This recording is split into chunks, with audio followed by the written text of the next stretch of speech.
YouTube. Today I'm gonna do something a little different. I had a bad day today, so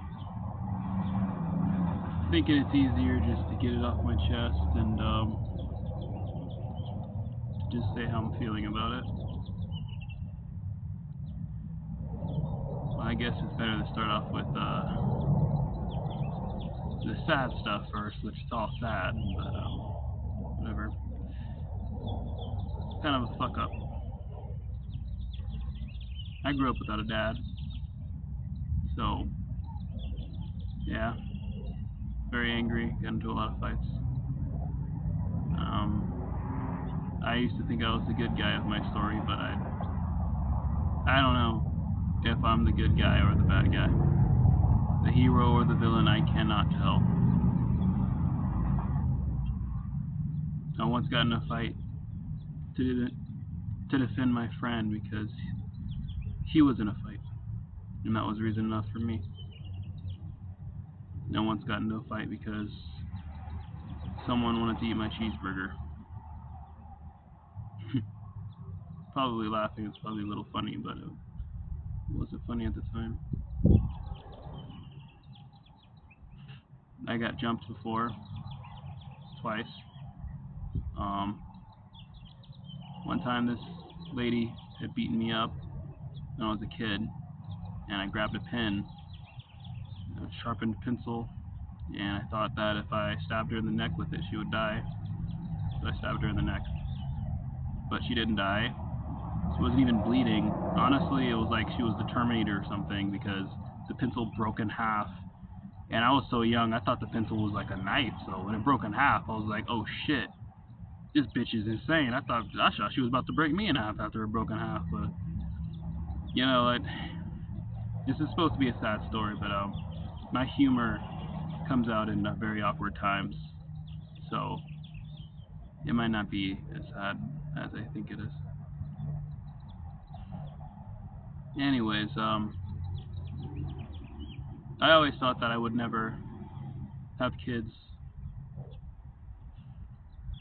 or have a family or be loved by someone after my dad left, and that hurt me. In my whole life, I just wanted to make sure that nobody had to feel that pain.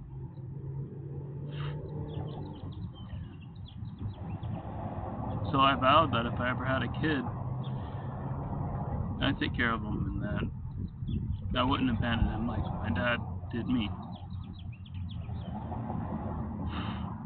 So I finally get a girlfriend after high school.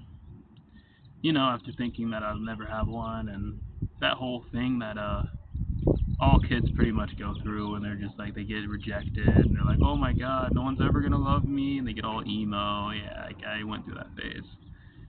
But someone ended up loving me, and I ended up loving them back. And we had a kid together. But there was so much anger inside of me that I hurt them. I hurt them very badly.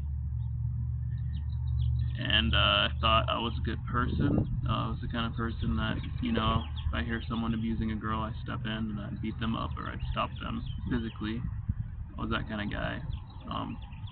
You know, I didn't need anyone to ask me or say they needed help. I just helped them. But I beat on my girlfriend, and she was pregnant with my son, and you know, that kind of thing weighs you down.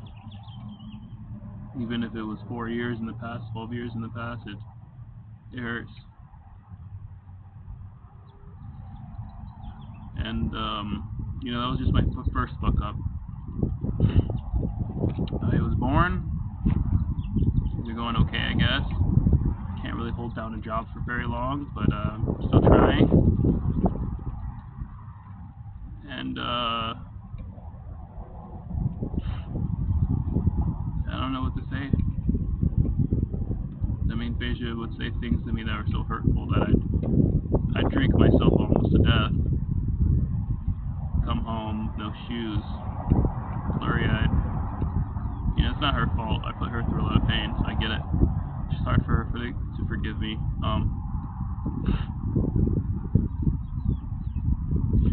I guess if I speed things up, things are going great. I finally get a job as a security guard. This is after I lost my apartment maybe twice or 3 times, I don't know. I get a job as a security guard, $20 an hour, taking care of my family, doing everything I need to do. Finally something goes right for a change, you know? And then after work, I get off. Good day. I jaywalk across the street. It's not even a big street. It's like a half street, so it's not even a full street. It's like 2 lanes, like literally just 2 lanes. And then I work on the train, so the train divides the middle. Light rail in Arizona. Cop sees me, and since I'm security guard for the train, you're not supposed to jaywalk at all, or else you get arrested. You lose your job. Even if it's after hours, even if it's not on duty, whatever it is, you lose your job. The cop saw me. I knew I was going to lose my job if he arrested me, so I ran. He decided to chase me. That was probably one of the worst days of my life. They pepper sprayed me head to toe, and I'm not really, that's not an over-exaggeration. I mean, I literally had so much pepper spray on me that when I went into the hospital, the doctors were coughing, and they said not to touch them, to send them to decontamination. And everybody in the room was coughing, and their eyes were blurry, and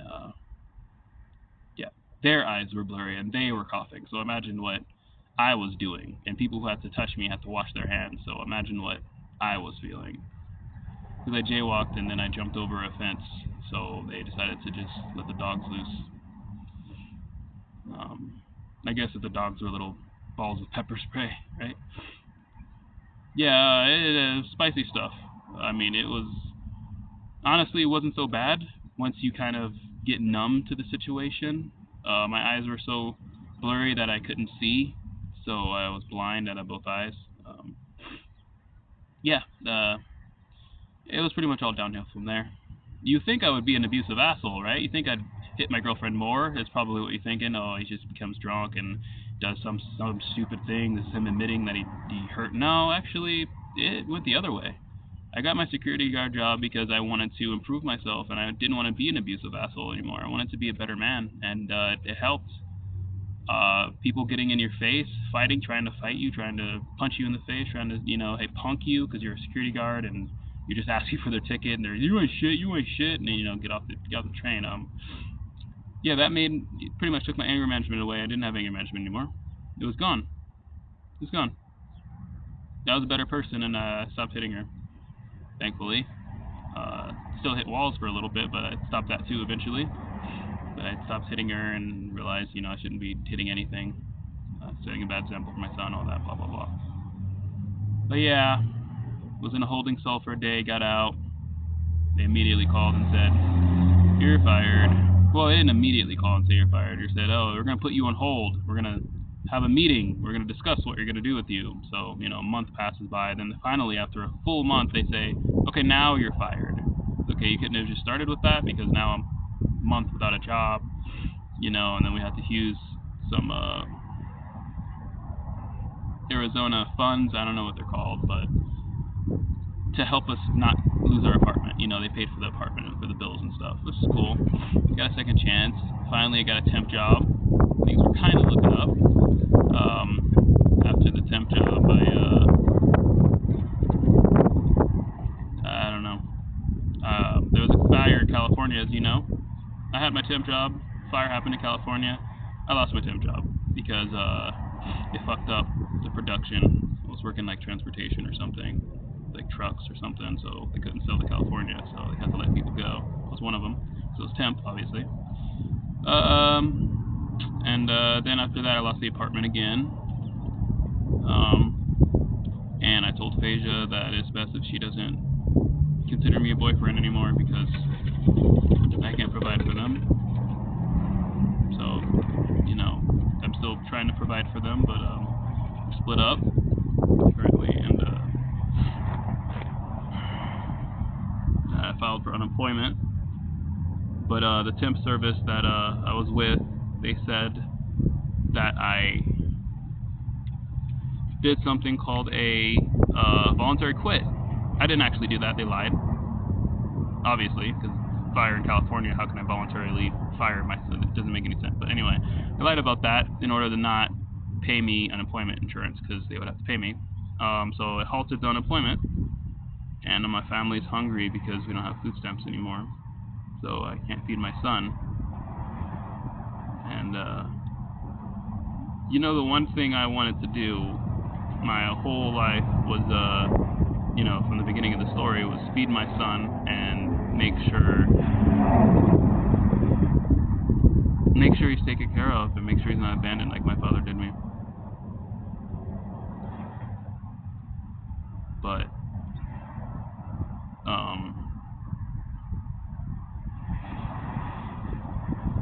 I couldn't do that. And that hurts. I found a new job. I thought this was it. Kind of seemed like it was a godsend. Commission only, but I was working at this place called NT Power. Sales rep. I'm terrible at sales. I'm terrible at talking to people. I'm strict and stern. More security guard material rather than salesman material. I tried it anyways.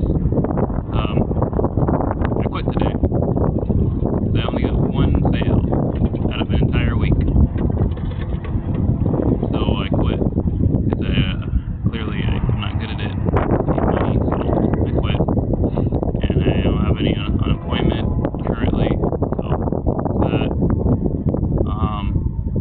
And when I came to Phasia to see if she was to give her some money for food, she was getting ready to go out. So I guess she's going out now with someone or somewhere. So yeah, I had a pretty bad day today.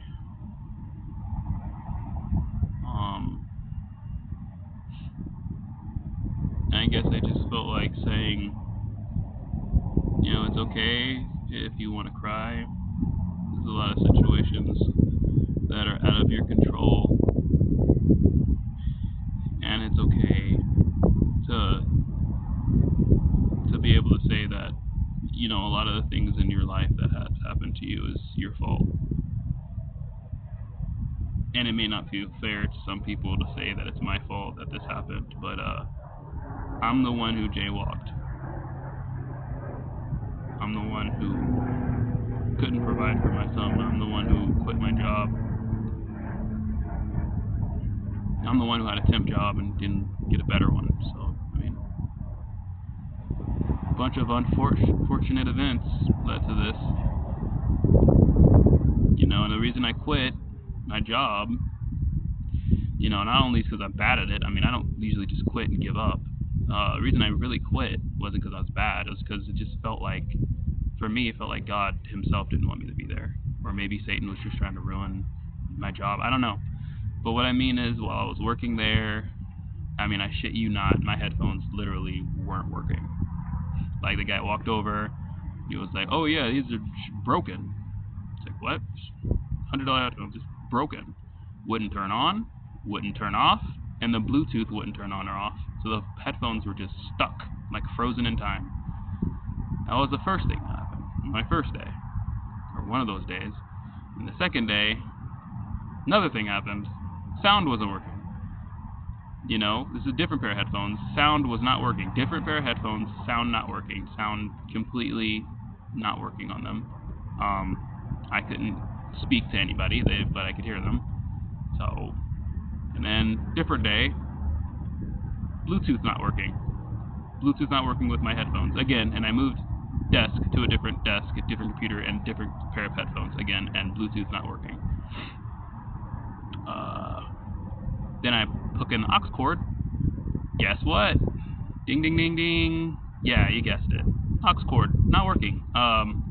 For some reason, whenever I talk, it just, like 50% of the time, probably even more than that, people cannot understand me. I've always had a weird thing with technology. Technology doesn't really work for me sometimes. Sometimes it behaves irrelevantly, like it's not doing what it's supposed to. I don't know what that's about. Almost like as if my technological footprint is like I don't know. Like, there's like a digital ghost following me, just fucking up everything that I touch. I don't know. But, like, on their end, when I would play back the recording, it just would sound in and out. My voice, not their voice. Their voice was clear, crystal clear. My voice was like, it's from, you know, like, it didn't make any sense. It didn't make any sense that when I was talking to these people that were in the same state as me, you know, in Phoenix, they couldn't hear me and my voice was going in and out with the thing hooked into aux. How is it hardwired and still my voice is not coming through, you know?